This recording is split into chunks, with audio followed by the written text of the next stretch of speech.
released to the underground water reservoir, which is the main source of water for the residents of Khan Yunis and Gaza enclave generally. Here in the United States, Secretary of State Antony Blinken told two top Israeli officials the civilian death toll in Gaza is unacceptably high. During an Israeli visit to Washington, D.C., Israel's killed at least 38,700 Palestinians in Gaza since October 7th, though the true death toll is likely much higher. Israeli Prime Minister Benjamin Netanyahu is still expected to address a joint session of Congress on July 24th, despite the reported concern about the death toll and mounting objections among Democrats to Netanyahu's appearance.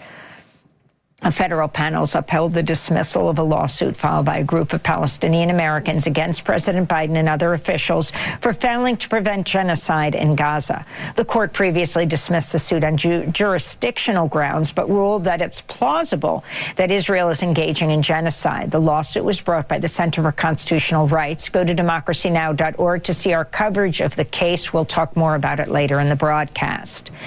A federal judge in Florida has dismissed special counsel Jack Smith's criminal case against Donald Trump over his mishandling of classified documents after leaving the White House. On Monday, Trump-appointed U.S. District Judge Aileen Cannon sided with Trump's lawyers, who argued Attorney General Merrick Garland's appointment of the special counsel was unlawful because Smith had not been appointed by Biden or confirmed by the Senate. Cannon also ruled Smith had been improperly funded by the Treasury Department. Cannon's legal rationale drew from a concurring opinion by far-right Justice Clarence Thomas in the Supreme Court's historic ruling Trump v. United States, which grants presidents broad immunity from prosecution. A federal grand jury had indicted Trump on 40 felony counts, 32 violations of the Espionage Act for willful retention of national defense information, and another 8 counts of obstructing justice. The Justice Department's expected to appeal the ruling, but the legal victory has given Trump another boost as he officially accepts the presidential nomination this week at the Republican National Convention. Democrats slammed the decision by Judge Cannon. President Biden called the dismissal specious. Meanwhile, Florida Republican lawmaker Matt Gaetz reacted to the news by calling Aileen Cannon a, quote, future Supreme Court justice. Meanwhile, in New York, a federal judge Friday dismissed Rudy Giuliani's bankruptcy protection case, clearing the way for creditors to potentially seize his assets. Giuliani had sought bankruptcy protection after a jury in December awarded 2 Georgia election workers $148 million in their defamation case against Giuliani following the 2020 election. Environmental groups renewed calls for a ban on deep-sea mining Monday as the International Seabed Authority opened its annual summit in Jamaica. More than 24 nations attending the talks have called for a moratorium on deep-sea mining, which creates massive sediment plumes and can devastate marine ecosystems.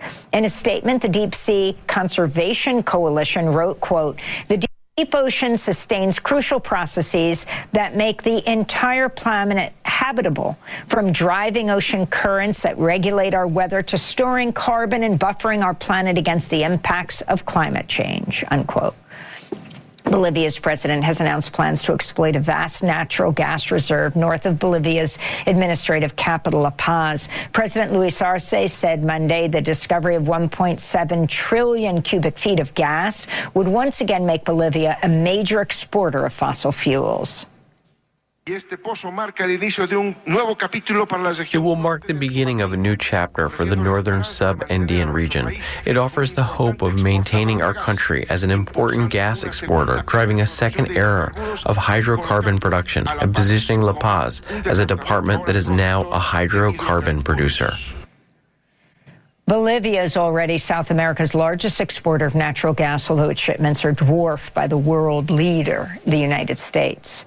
Scorching temperatures continue to bake large swaths of the Midwest and eastern U.S. as a heat dome blankets the region. Some 100 million people are under heat advisories from New York to Florida to Texas. Meanwhile, Washington, D.C., Baltimore, Philadelphia, and much of eastern North Carolina and southeast Virginia are under excessive heat warnings, with temperatures expected to to rise to some 100 degrees Fahrenheit. On the West Coast, the blistering heat has intensified wildfires across Oregon, where at least 8 blazes are burning. Oregon's largest blaze, the Cow Valley Fire, has burnt over 132,000 acres. Wildfires are also raging in parts of California and Hawaii. In Gambia, lawmakers have voted to uphold legislation banning female genital mutilation. The vote comes after Gambia's National Assembly in March approved a move to repeal the landmark 2015 ban on female genital cutting. Some lawmakers say they were willing to lose their seat by speaking out against the practice. What is wrong shall never be right. This is wrong, and I will start to say it's wrong. Even it is taking me to lose this seat, I was ready to resign and said, look, I will not be a part of a legislative that will tend to return my country in those old age. In Nigeria, at least 22 students were killed after a 2-story school in the community of Busabuji collapsed during morning classes Friday. Over 100 students at the Saints Academy became trapped in the rubble. Many of the school students are 15 or younger. Local officials vowed to investigate as the families of the victims gathered near the school to mourn their loved ones. This is Victor Dennis, whose son, Emmanuel, was killed in the school collapse. I went there to see the collapsed building, a 2-story building. So people were helping to rescue the students. My 2 girls, one jumped out. They rescued the other one. My boy was down. It took some time before they brought him out from the rubble. He had injury on his head. I saw his dead body in the mortuary. And Peter Buxton, the U.S. government whistleblower who exposed the Tuskegee syphilis study, has died at 86.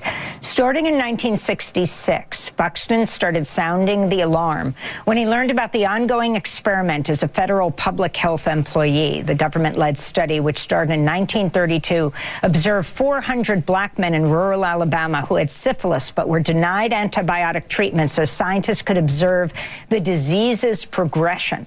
It wasn't until 1972 that the study came into full view of the public and Congress when AP reporter Edith Lederer published a story about the case using information passed on to her by Buxton. And those are some of the headlines. This is Democracy Now! Breaking with Convention, War, Peace, and the Presidency. Coming up, we look more at Donald Trump's running mate, J.D. Vance, who once described Trump as America's Hitler.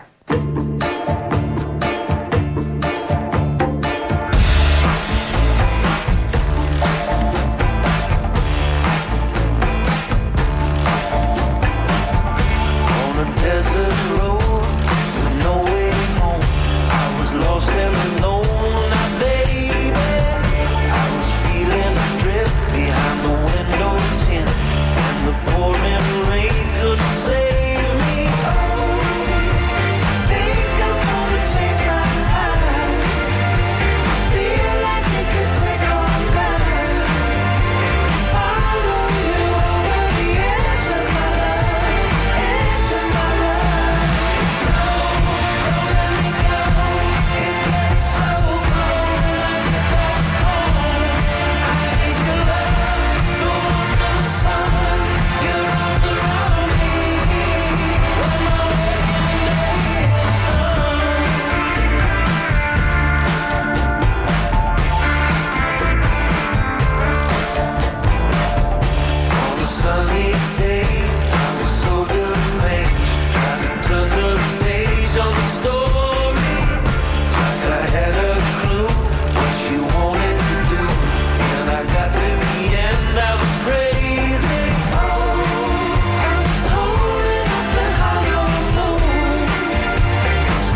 Death and the Maiden, performed by Amadeus Quartet. For our TV audience, you're seeing some of the marriage celebration of Shar Simpson and former Democracy Now! Fellow Nemo Allen.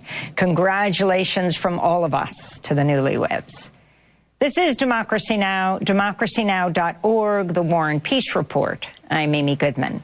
America's Hitler, reprehensible, cultural heroine, noxious, a terrible candidate.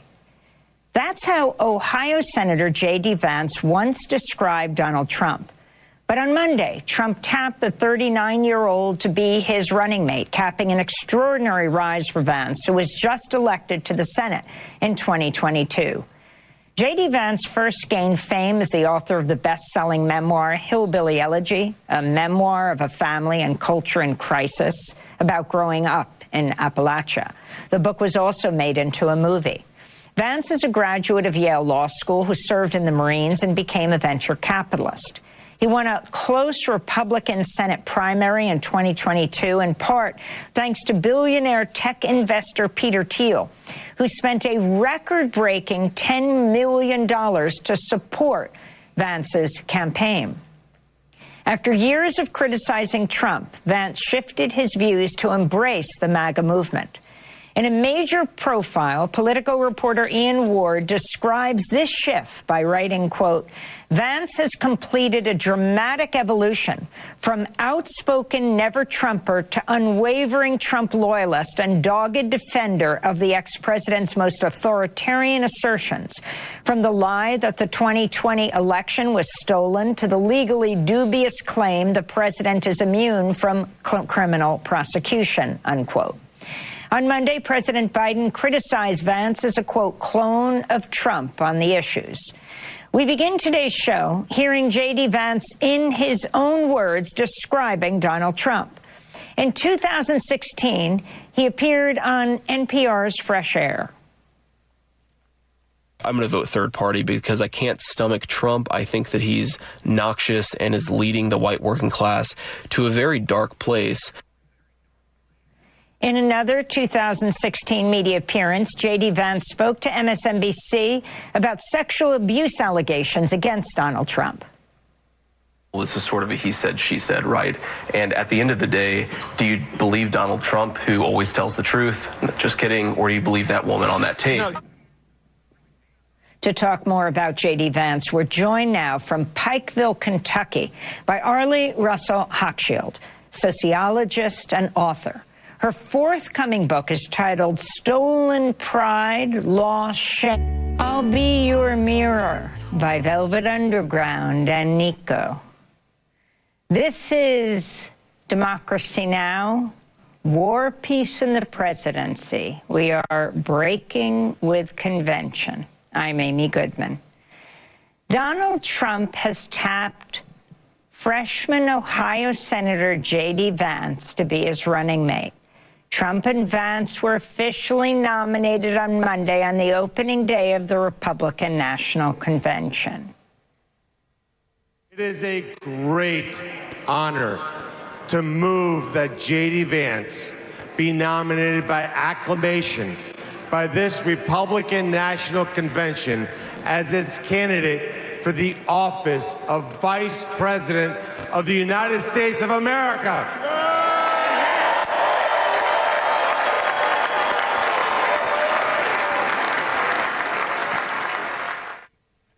J.D. Vance, who's 39, first gained fame as the author of the best-selling memoir Hillbilly Elegy, a memoir of a family and culture in crisis about growing up in Appalachia. The book was also made into a movie. Vance is a graduate of Yale Law School who served in the Marines and became a venture capitalist. He was also a never-Trumper who once called Trump America's Hitler. Reprehensible, cultural heroine, as in the drug. Noxious, a terrible candidate. But Vance later shifted and became an ardent supporter of Donald Trump. Vance won a close Republican Senate primary in 2022, in part thanks to billionaire tech investor Peter Thiel, who spent a record-breaking $10 million to support Vance's campaign. Earlier this year, J.D. Vance appeared on ABC and told George Stephanopoulos if he had been vice president in 2020, he would not have certified the results of the 2020 election. Would you have certified the election results had you been vice president? If I had been vice president, I would have told the states like Pennsylvania, Georgia, and so many others that we needed to have multiple slates of electors, and I think the U.S. Congress should have fought over it from there. That is the legitimate way to deal with an election that a lot of folks, including me, think had a lot of problems in 2020. I think that's what we should have done. So it's very clear you would have done what Donald Trump asked you to do there, not what Vice President Mike Pence did. You said that that's about the past, but of course it's Donald Trump. That's what you just said. It's not about what Donald Trump asks somebody to do. It's about what do we do when you have a problem like what happened in 2020. To look more at J.D. Vance's record and economic policies, we're joined now by Robert Kuttner, co-founder and co-editor of The American Prospect. His recent piece, headlined Trump's VP Reveal. Kuttner's latest book is titled Going Big, FDR's Legacy, Biden's New Deal, and the Struggle to Save Democracy. He's also a professor at Brandeis University's Heller School. Robert Kuttner, welcome back to Democracy Now! Thank you for having me. Tell us who J.D. Vance is and the significance of Donald Trump choosing him, who would be the youngest ever vice president if he were to win, at the age of 39, the former Marine and venture capitalist? Well, he's a very dangerous fake, and his whole history from writing Hillbilly Elegy to doing a 180-degree pivot from being a critic of Trump to being a loyalist to Trump to pretending to be very favorable to working Americans when, in fact, all of his votes have been the opposite, suggests both that he's a fake and he's an attractive fake. He's personally likable. I hate to say that. He's an intellectual. He knows how to engage issues. He knows things that Trump is completely ignorant of. He's young, whereas Trump is old. And when I wrote this piece yesterday morning, before Trump had made his selection, I wrote that if Trump is shrewd, he will name J.D. Vance, but I'm not sure that Trump's own narcissism will let him do that, because the risk for Trump is that Vance will upstage Trump. And let me say a word or two about Hillbilly Elegy, because this was a classic case of bait and switch. So the story is that he's got a dysfunctional family. They move from southern Ohio to Kentucky, and supposedly the book is expressing great compassion for his kin and his neighbors. But the actual message of the book is that if you're not doing well in Kentucky, it's because of your own bad behavior. You're taking too many drugs, you're selling your food stamps, you're not able to hold a job, you're not doing right by your children. It's the old conservative narrative that poverty is the fault of the poor. It's all behavioral, it's not structural, it's not industry being outsourced or the coal mining's closing. No, it's just your behavior's bad. And you know, the right-wing foundations invested in a guy named Charles Murray, who wrote a book in the 80s called Losing Ground, which basically said that poverty is the fault of the war on poverty. And poverty is the fault of the welfare system. And poverty is the fault of spoiling the poor. And in the review that I wrote at a conference the following year, he quoted that line back to me and engaged intellectually and was very self-reflective and thoughtful and likable. And I said to myself, uh-oh, this guy is really going to be trouble. And so what they did last night, they repositioned the Republican Party as the party that's pro-worker, even though this is complete nonsense. But because Vance is so adept at these head fakes, And because he's got this fake, compelling life story, he's the ideal guy to try and represent that. And they were so cynical, they even put Sean O'Brien on the program, who sort of threaded the needle between talking about what we needed to do to give unions a fighting chance without quite mentioning that Biden was the one who was in favor of this, and it was the Republicans who were blocking this. This is very clever on the part of Republicans to reposition themselves, at least for the purpose of the convention and maybe for the campaign, for being the party of hatred to being the party that cares about workers. It's nonsense, but Vance is a very good symbol of that, and that's why he's so dangerous. And, you know, normally, it really doesn't matter who the vice president is. You have to go all the way back to 1960 to point to a vice president, Lyndon Johnson, who really made a difference in an election outcome. He helped Kennedy carry Texas and maybe won the election.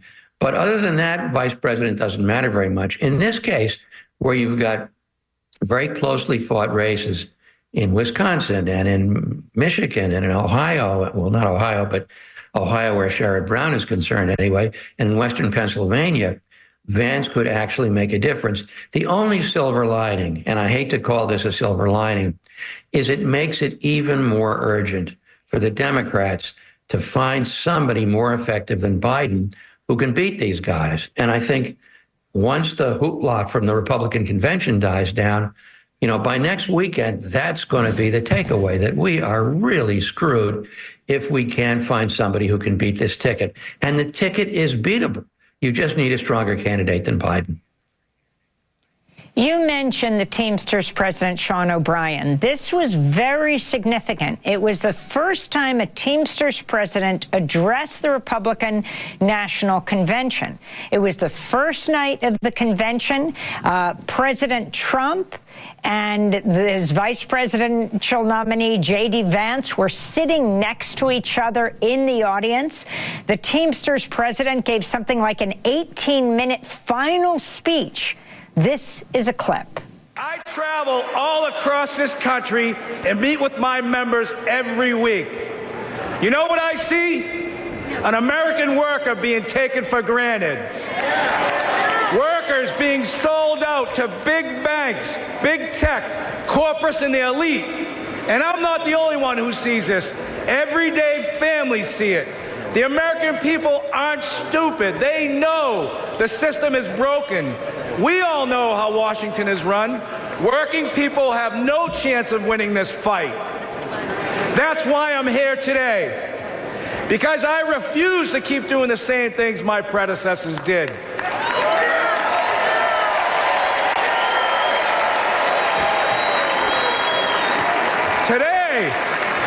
Today, the Teamsters are here to say we are not beholden to anyone or any party.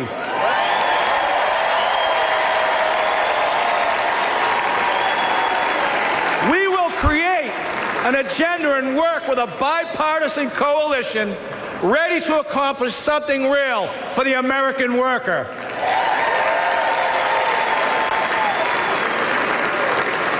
And I don't care about getting criticized. It's an honor to be the first Teamster in our 121-year history to address the Republican National Convention. So that was Teamsters President Sean O'Brien in this rousing address to not the Democratic National Convention. Apparently, he has to address both conventions. Only the Republicans, he said, got back to him. Robert Kuttner, your co-founder and co-editor of The American Prospect, your response as he talked about what we just heard. He talked about economic terrorism. He called out corporations like Amazon. You say that J.D. Vance is anti-worker. Explain what the role of the Teamsters president is here. I know there's a lot of dissent within the Teamsters for him giving this address. Well, it was pretty cynical of O'Brien. I mean, on the one hand, it gave him a platform to give a very pro-worker speech. On the other hand, there's no bipartisan coalition on behalf of raising the minimum wage or strengthening worker organizing rights or strengthening the NLRB or any of the other things on the pro-worker agenda. The only people who are supporting that are Democrats. And even someone like J.D. Vance, who does head fakes as a kind of a pro-worker guy, he's not voting for this stuff either. So, you know, to some extent, this is in the Teamster DNA. You know, there were points when Jimmy Hoffa backed Republicans, and it's a union over the years that's been fairly opportunist politically. And I guess O'Brien is gambling that A, this gives him a platform. B, if these guys get elected, he's going to have some relationship with them. They sort of owe him a favor.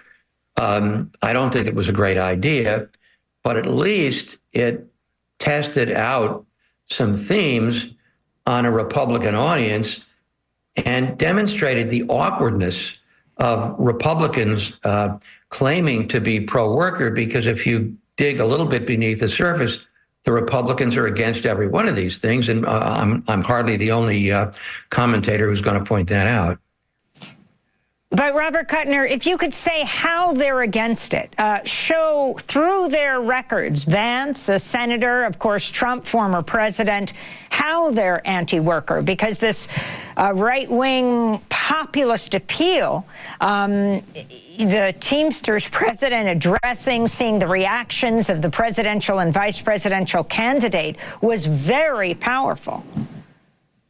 Well, you look at everything from Biden's executive orders that make it easier for workers to organize, to Biden's executive orders requiring federal contractors to pay a living wage, to decisions by the NLRB on unfair labor practices, to raising the minimum wage, to defining Uber and Lyft workers as regular employees. I mean, you go down the entire litany of things that unions want. The Republicans have opposed every one of them, either in court or by statute, or in recorded votes, or Republican appointees on regulatory commissions. And although Vance once walked a picket line with the UAW, he has not done anything to support the labor agenda. It's all image, it's all fakery, it's all political stunts.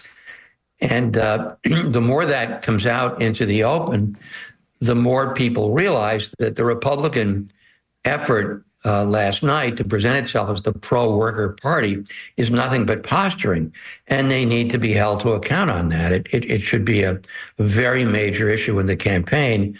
The more Republicans try and make their alleged pro-worker stance a high-profile posture, the more they need to be held to account. If people were just reading the script of Sean O'Brien's speech, it could have been one given by, independent Senator Bernie Sanders. Are the Democrats at risk here of dismissing this level of right-wing populism? And can you talk about why it appeals so much, especially in the states, the battleground states of Ohio and Pennsylvania and Wisconsin, where we are right now?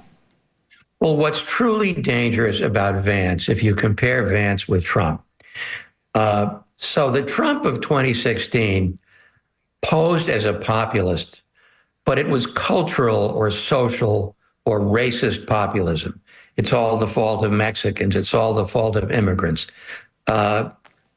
It's all the fault of, DEI. This was a kind of an attempt to play into the feeling of white working class people that they have been disrespected. And it was a racist, nationalist, cultural brand of fake populism. Now, what Vance brings to this is he tries to add economic populism. Not only are we going to seal up the Mexican border, but we're actually going to help you earn a living wage. And Trump didn't really do that, other than raising tariffs on Chinese goods and being anti-China. Trump didn't follow through on that. It was left to Biden to complement the tariffs with a real industrial policy. Trump was opposed to that. Whereas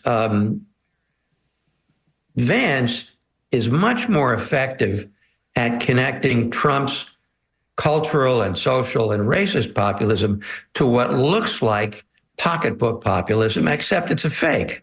So that if you're a worker in Wisconsin or Ohio or Pennsylvania, and your living standards have gone to hell, and you can't send your kid to college because your child would have to go into debt, and you can't afford to buy a house, and your health insurance is going down the drain. Those are pocketbook issues. And to the extent that Vance talks a good game on pocketbook issues, that shores up Trump's rather thin cultural populism. So it's dangerous. And I come back to the fact that the Democrats have got to do better than Biden if they're going to contest this. I mean, Biden's done great stuff, but the number of Americans who think he's too old, he's too fragile, he's too feeble, the fact that he can't keep his line straight, and the fact that Vance, by the way, is an excellent debater. And we got to do better than the current Democratic ticket, or these guys are going to win. And they're cynical enough to carry out all their threats, and we really will cease to be a democracy, and you can change the title of your program to Democracy Then. I want to turn to a few of the responses last night. It was right after J.D. Vance was announced as the vice presidential candidate. Again, he would be, if he won, the second youngest vice president in U.S. history. I spoke to Republican House Speaker, the former Speaker, Kevin McCarthy of California, serving as a delegate to the convention. Mr. McCarthy, your thoughts on J.D. Vance? I think it's a great pick. I mean, I think J.D. will be able to go places that you don't really normally see Republicans. I think he'll be great in Pennsylvania and in Michigan and Wisconsin. And, we got to win one of those three to be able to win where we are. I think his work as in the Marines, his economics, I mean, his youthfulness, I think it's going to be a great addition. Great team. What do you think of him having called Trump America's Hitler? I think that was a long time ago, and he's learned something new. I think you're going to find a lot of people that maybe voted against President Trump 2016 that are going to be supporting him now. Not far from the former House Speaker McCarthy, I spoke to California Republican delegate Lisa Moreno. What is your name? Lisa Moreno. And where do you live in California? Madera County. What do you think of the choice of J.D. Vance? He's going to represent our platform incredibly well. President Trump has chosen him, and we are going to support him 100%. That's what we are. We're a unified party, and we're in it to win it. We're taking care of business, and we're taking our country back. So let me ask you something. J.D. Vance said, Trump makes people I care about afraid, immigrants, Muslims, etc. Because of this, I find him reprehensible. God wants better of us. Vance said this on Twitter a few years ago. What are your thoughts about that? First of all, I proudly represent being Latina and being Republican. So our party welcomes everyone from all walks of life, from all backgrounds. I have heard so much rhetoric from other people that are not Republican say to me, I don't identify with my party anymore. They're on the opposite side of the spectrum.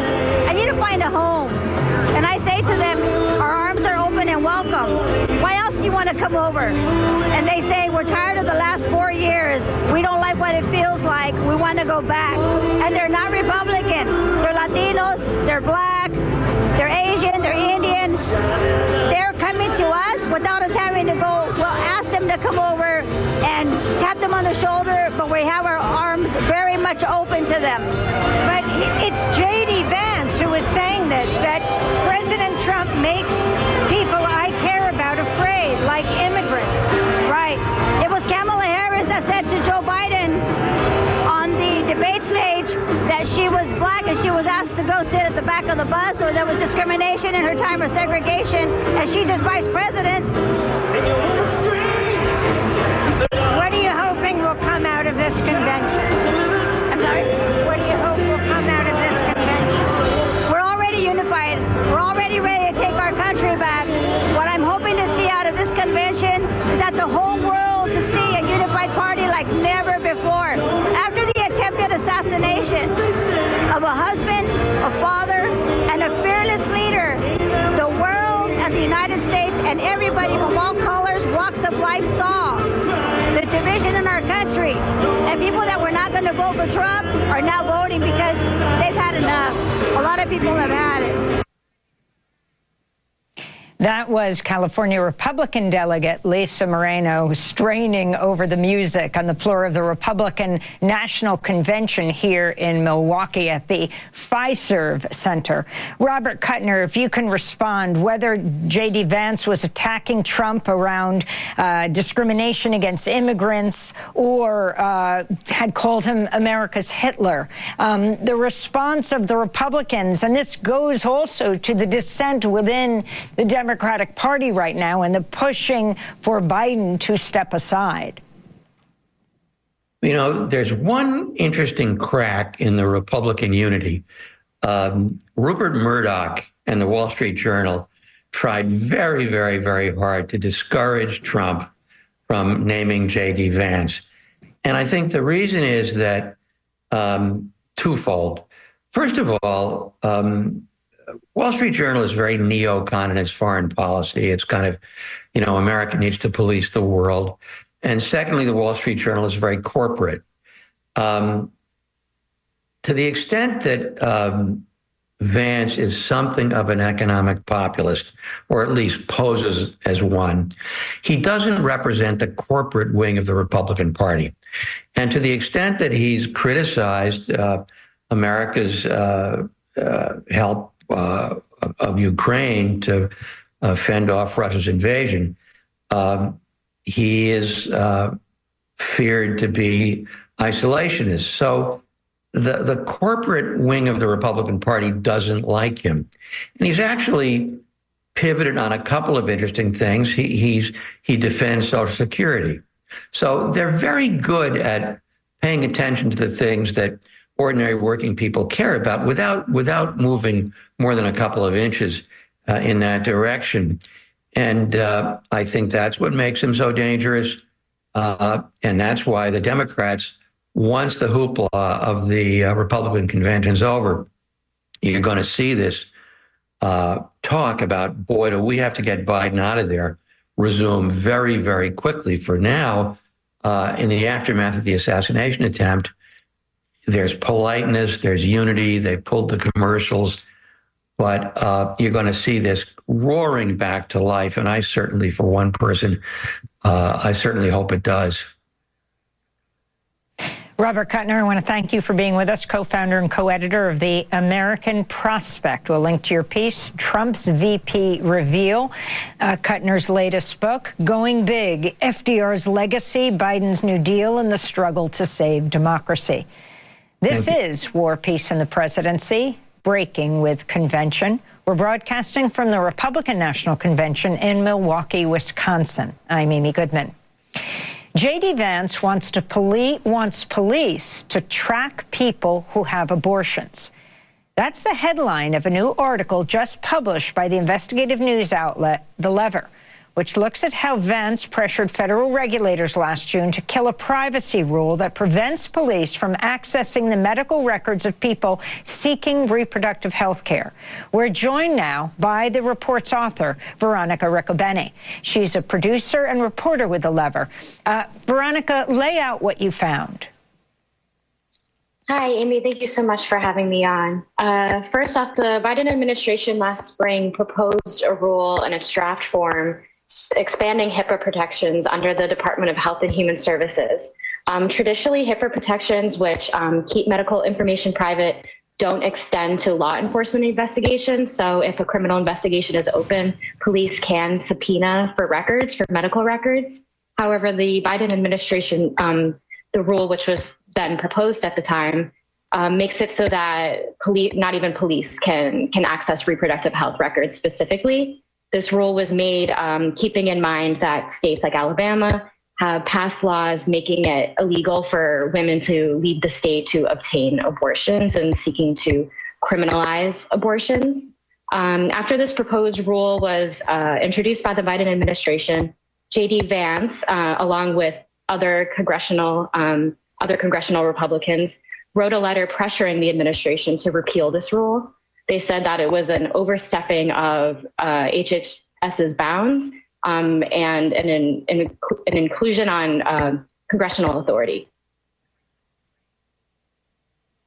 So talk about exactly what J.D. Vance's role was in pushing for police to track, and talk about who he wants tracked. Right. So what this law does is that it makes these medical records private, specifically people who are seeking reproductive health. So it goes without saying that the people that J.D. Vance wants tracked are people who are seeking abortions. He played a principal role in writing this letter and signing it. The letter was not successful. The rule went into place anyway. But what's really shocking and scary about this story is that the rule was just implemented by the Biden administration. It wasn't signed into law. So an incoming Trump administration could potentially repeal it. And considering that J.D. Vance himself has stood up as kind of a crusade against this specific rule, I'm personally afraid for that. Mm-hmm. And can you talk about J.D. Vance's position on abortion, how it has changed, or should I say positions on abortion? Yes, similar to former President Trump, he's a little bit all over the place. Personally, it seems that he's morally against abortion. He has always stated that he doesn't believe in abortion. Specifically, he doesn't believe in it in cases for exceptions for rape or incest. He said famously that two wrongs don't make a right.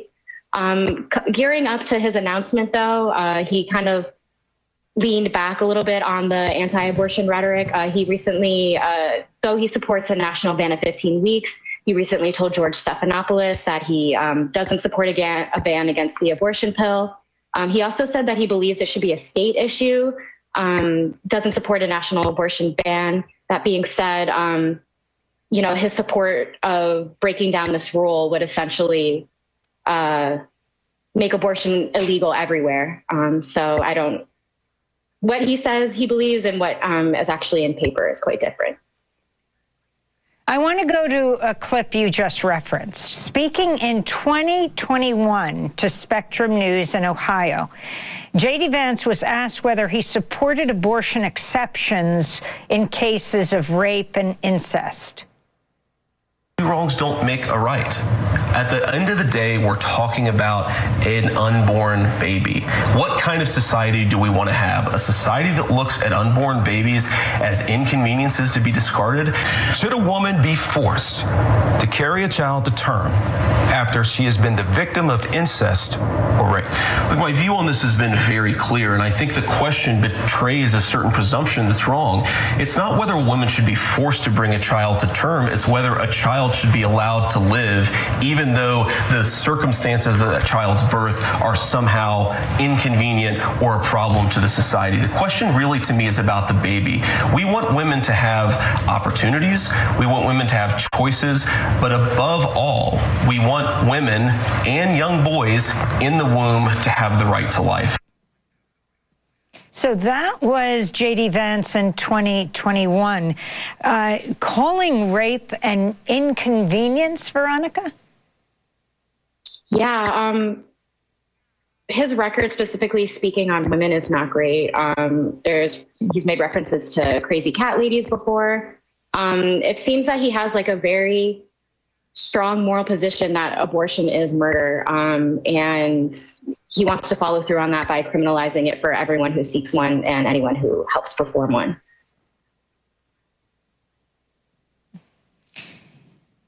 Do you feel that J.D. Vance's records on abortion have been accurately conveyed in the mainstream media? I think there's a big light being shown right now on the fact that Donald Trump, compared to the rest of the Republican Party, does not seem as hardline on abortion. Based on analysis, it doesn't seem that he personally has that strong of an opinion on it. He seems personally reticent to lean into the issue because it does not poll well for Republicans. So yes and no. I think media has really, focused on that shift. But at the end of the day, J.D. Vance is anti-abortion, and I don't know that the extent to which he wishes to criminalize and prosecute abortions is being correctly reported in the media now. And finally, can you put this in the bigger picture, post-Dobbs, post the overturning of Roe v. Wade, which President Trump has proudly talked about his Supreme Court that overturned Roe v. Wade, though there's a lot of talk of this in the Project 2025. When it comes to the much smaller Republican national platform, abortion is only referenced once. It seems to be this issue that Republicans love and hate. Some members of the party can't seem to help embrace it, and others want to move away from it as far as possible. What we do know in the Project 2024 or Project 2025 plan outlined by former members of Trump's administration and the Heritage Foundation, there is an active plan to expand the CDC surveillance powers over abortion. People behind Project 2025, conservatives, want to track people who have abortion. They want to know who is performing abortions, and ultimately with the purpose of prosecuting is the future we're going towards. Veronica Riccobene, reporter and producer with The Lever. We'll link to your new article, J.D. Vance wants police to track people who have abortions. Coming up, a federal court has rejected a lawsuit accusing President Biden of being complicit in genocide in Gaza. Back in 30 seconds. Well, thanks so much for listening to WMNF's extended coverage from the RNC, hosted by Democracy Now! And Amy Goodman. We hope you liked the second hour. If you have an opinion about it, let us know. DJ@WMNF.org. Here's more of today's second hour of Democracy Now!, followed by Wavemakers with Janet and Tom Scherberger. And then at noon, we'll hear Wide Awake America, hosted by Nadine Smith. Thanks for listening to WMNF Tampa.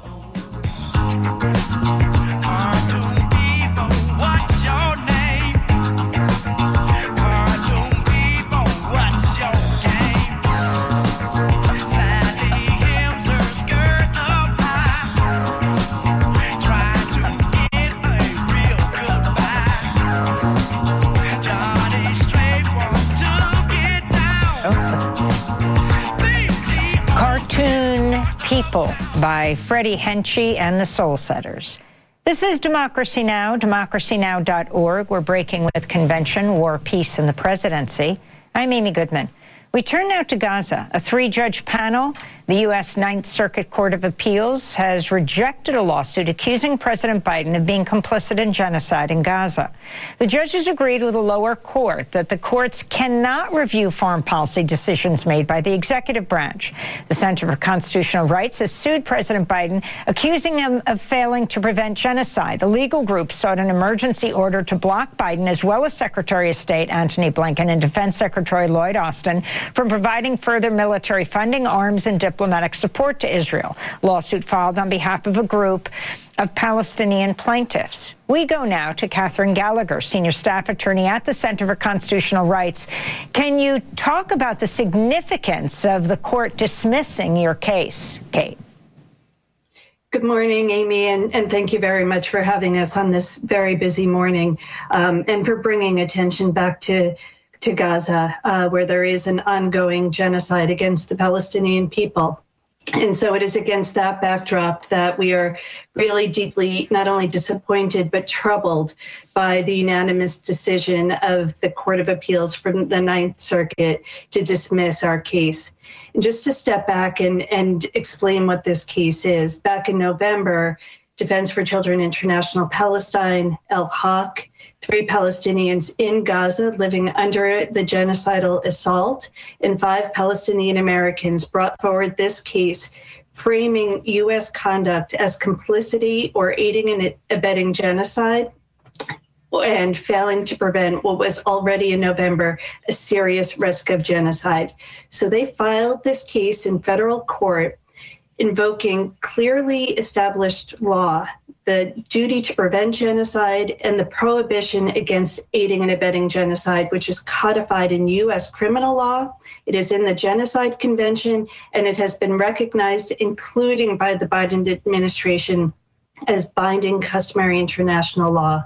So the plaintiffs turned to the courts and asked the courts to please put an injunction to stop the flow of 2-ton bombs falling on Palestinian children, women, the entire population across the Gaza Strip, to stop the weapons being used in an aerial bombardment to maintain a total siege, denying food, fuel, energy, electricity, and decimating the health infrastructure, bombing hospitals and doctors. This is the case that was filed in November. And it has been supported over the many months of litigation by a robust factual record, including findings by the International Court of Justice that there is a plausible genocide in Gaza, supported by statements and reports from UN experts, affidavits by former State Department officials, expert opinions by the world's leading genocide expert, William Shabas, and by historians of genocide and Holocaust studies here in the United States, that this is indeed a plausible unfolding genocide in Gaza. And so it is against that backdrop where there is a strong factual and legal case and unambiguous legal obligations on President Biden and Antony Blinken and Secretary of Defense Austin to not aid and abet genocide. Is against that backdrop that the court yesterday abdicated its role and said that whenever foreign policy is invoked, the courts need to step back. They essentially said that foreign policy and conditions of war, they did not mention genocide. They did not say that this is an unfolding genocide in Gaza, but that conditions of war are ones where there really has to be deference to the executive branch, and that there isn't a role for the courts to hold executive conduct against black letter law and make declarations when executive conduct has exceeded what the president and his cabinet members are permitted to do. And so they have said that this case needs to be dismissed and essentially given the blank check to carry out any kind of conduct that the executive wants in times of genocide, in times of war, the blank check that the Supreme Court warned against and said did not exist back in the post 9/11 days in a series of cases. I want to play for you, before we get to the end of the show, I want to play for you a clip of Scott Anderson, director of the UN's refugee efforts in Gaza, talking about the aftermath of Israel's bombing on Saturday of Al Mawasi. That was designated as a safe zone in Khan Yunis. The attacks killed at least 90 Palestinians and injured hundreds more. CNN reports at least one U.S.-made munition was used in the airstrike, identifying the tail fin of a joint direct attack munition. That's a JDAM, a Boeing manufactured GPS-guided kit. This is Scott Anderson. On Saturday, I visited Nasser Hospital after a strike in the safe zone of Mawasi, and the hospital itself is in Khan Yunis. I've been in Gaza for 9 months, and I witnessed some of the most horrific scenes I've seen in the 9 months that I've been here. The health facility was overstretched. There were more than 100 people injured. The air was filled with the smell of blood. And one health worker was mopping up pools of blood on the floor using only water because there aren't sufficient supplies of disinfectant material or other cleaning supplies to stop the spread of infection.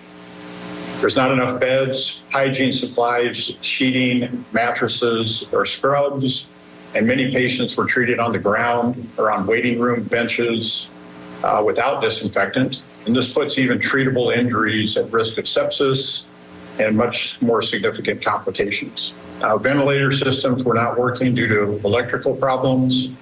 And as I walked through the hospital and talked to families and children, we saw toddlers who were double amputees. children. Well, that's a UN representative describing what he is seeing in Gaza these days. This has been Tuesday Cafe's special coverage of the second hour of Democracy Now! From the RNC in Milwaukee. During this time slot tomorrow, Shelley will host Midpoint. Coming up next is Wavemakers with Janet and Tom Scherberger. We're going to hear from Robert Du Bois, a Tampa man who spent 37 years in prison for crimes he didn't commit. Then at noon is Wide Awake America with Nadine Smith. We'll hear from the author of Erasing History, How Fascists Rewrite the Past to Control the Future. WMNF, Tampa. Live